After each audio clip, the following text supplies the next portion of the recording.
Let's continue to look at the Ashtavakra Gita, and as I've been advising from the beginning, don't look at this set of sessions as something that you have to just listen to and hear beautiful words. See, it is all of that, but look at each of these as spiritual pointers, as spiritual contemplations, almost as spiritual exercises. As you look at each verse, it is pointing you to some condition which might wrongly have been picked up, something that we are believing about ourselves, which is not true in reality. So these are pointers to your awakening, and each of the verses is filled with so much power, spiritual significance, that the contemplation of it, the looking at it with your direct insight, not just adding to your basket of concepts, but looking at it in your own present experience, can lead to that which we are all longing for, that which you are looking for. Okay, so look at chapter 9, which is detachment. Ashtavakra is speaking now. Ashtavakra said, opposing forces, duties done and left undone. Opposing forces, duties done and left undone. When does it end? And for whom? Considering this, be ever desireless.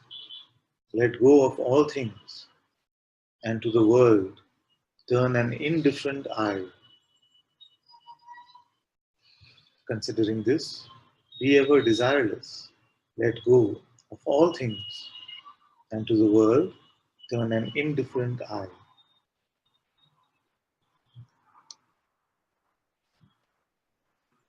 Rare and blessed is one whose desire to live, to enjoy, and to know has been extinguished by observing the ways of men. Rare and blessed is one whose desire to live, to enjoy, and to know has been extinguished by observing the ways of men. We've discussed this. Don't let any of the terms create any misunderstanding. We explored in detail what the sage is really pointing to. Seeing all things as threefold suffering, the sage becomes still. Seeing all things as threefold suffering, the sage becomes still. Insubstantial, transient, contemptible, the world is only fit for rejection. Insubstantial, transient, contemptible, the world is fit only for rejection. Was there an age or time men existed without opposites? Was there an age or time men existed without opposites? Leave the opposites behind. Be content with what comes. Perfection. Okay. So I was waiting to get to this paragraph so I could explain what is happening. See why? Because he explains now that the chapter is called detachment. So what do I say? That sometimes the sage has to give a whack from this side and sometimes he has to give a whack from that side. So if he feels like there is something like attachment, then he'll say, what is this world? It's all rubbish. Leave it behind. Don't look at it. It's full of this meat buckets and nothing but death and decay. These kind of things. Because to take us out of that attachment position of me and mine. You see? And in the end he says, leave all opposites behind, which includes attachment and detachment. You see? Sometimes the sage has to loosen the position so that we come to neutrality. You see, so if we are very attached, he will say very strong things like, leave all of this. Why are you so attached to this meat bucket? You see, why are you so like that? But it can sound like there's an aversion towards something. You see, but it is actually just loosening that attachment and then saying, okay, leave even that. Leave the realm of opposites. So that's why the previous 4 or 5, 3 or 4 verses, they sound like very harsh. See, things like insubstantial, transient, contemptible. The world is fit only for rejection, like that. You see, because we can be holding on to something here with for dear life as if it is giving something substantial to us. Sage is saying, just leave it. You see, like earlier he said, shun it like poison or something like that. You see? So it brings us to this, loosens our position, loosens our attachment to things, and then says, be empty of even an aversion. So the point of the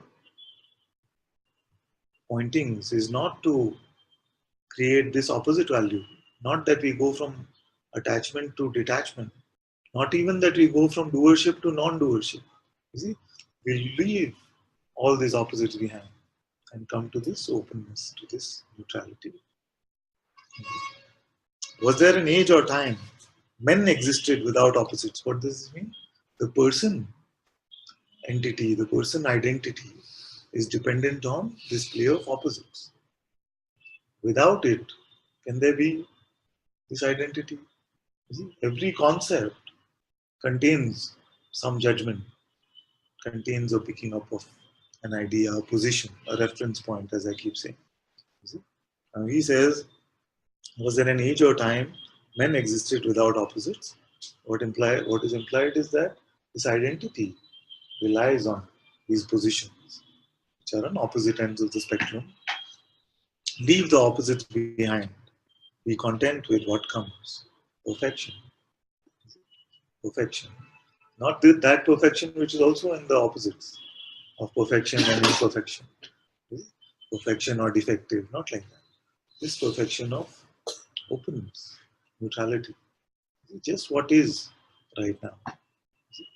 So the sage is very nicely shaken us out of our attachment.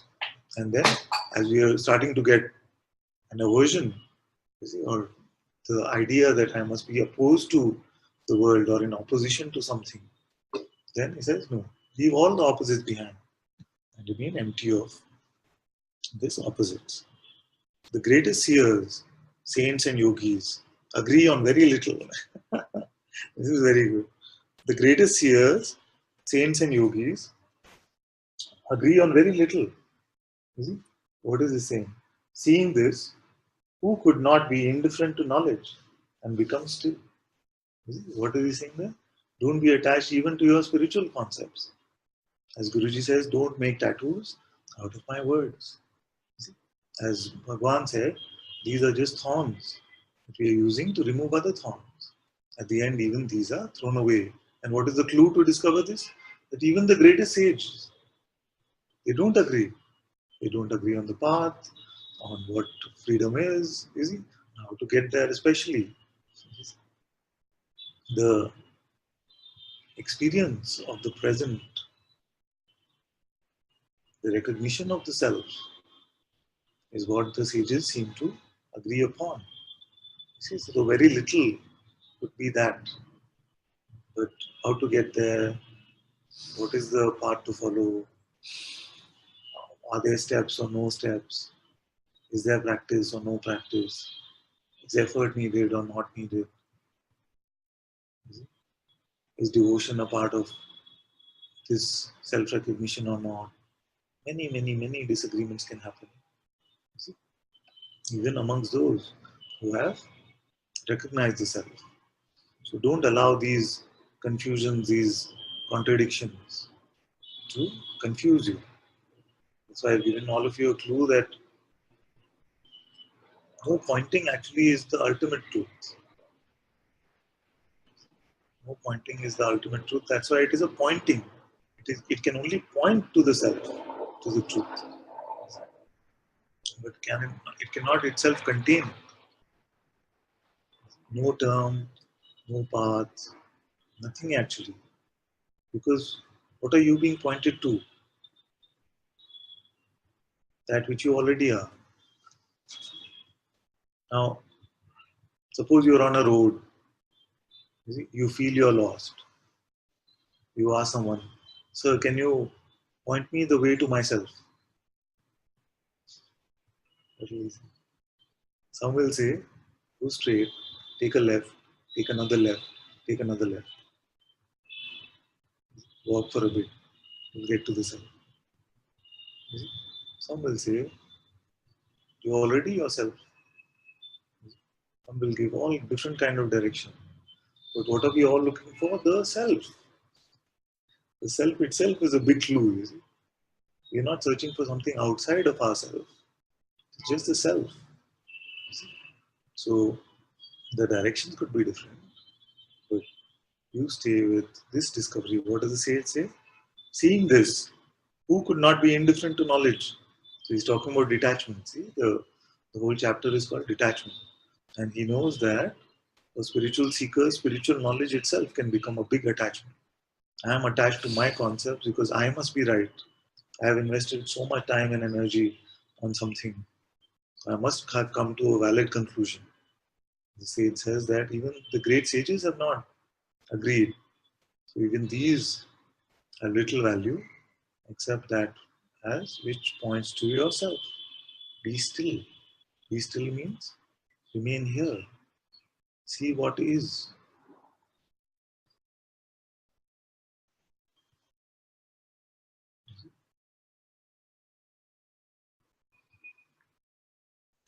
Seeing this, who could not be indifferent to knowledge and become still.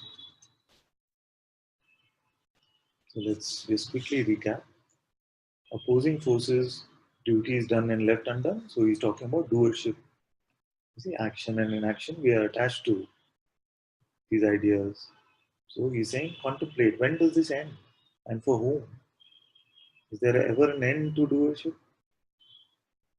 Consider this. Be ever desireless. Let go of all things. And to the world turn an indifferent eye. So he's shaking us out of our attachments. So what is he talked about? He's talked about the 2Ds. We talked about 3D ego, isn't it? So he's talked about the 2Ds out of this 3D ego, which is the doership and the desire. What do both of these rely on? It relies on the D of duality. There must be a sense of separation, of duality, of me to be a separate entity before I can desire something which seemingly is outside of me. See, there is a me who wants to make something mine. That is desire. And when that something seems to have become mine, that becomes an attachment. So this play of me and mine rests on this D of duality. Then, if I have a desire, if there is somewhere to get, something to get, then what to do? The do comes. The D of doership comes. So he's saying, when will this end? Things to do and things not to do. And for whom? This is the important question. Who is here which is doing or not doing? Considering this, be ever desireless, let go of all things, and to the world,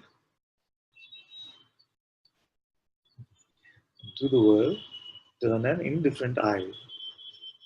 Rare and blessed is one whose desire to live, to enjoy, and to know has been extinguished by observing the ways of men.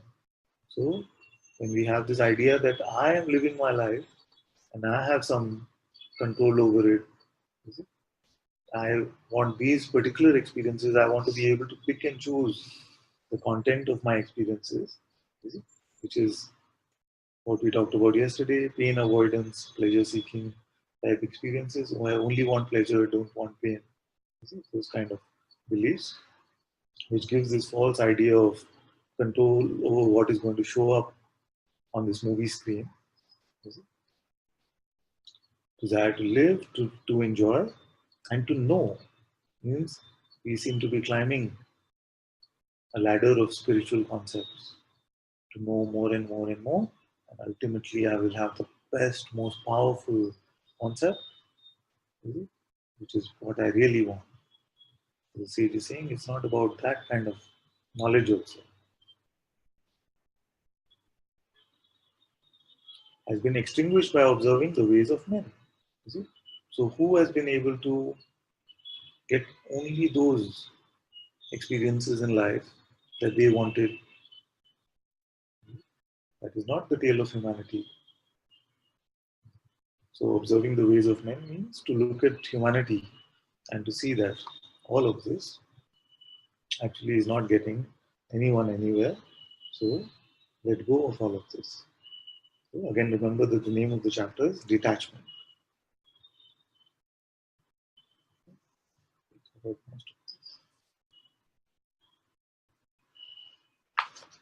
So are you getting how?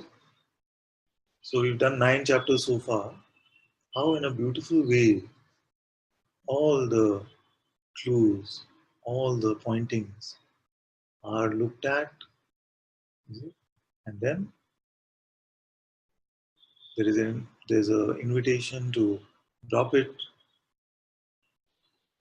and then again going back to one of the clues and deeply diving into it and seeing how the identity operates and how you can be free of it. So it's actually very practical. The Ashtavakra is famous or infamous actually for being too abstract and only for very, very seekers who have been very, very accomplished in some way. But actually, when looked at from this lens, when you search for clues as to how do I discover the truth for myself, you will find that it is full of that.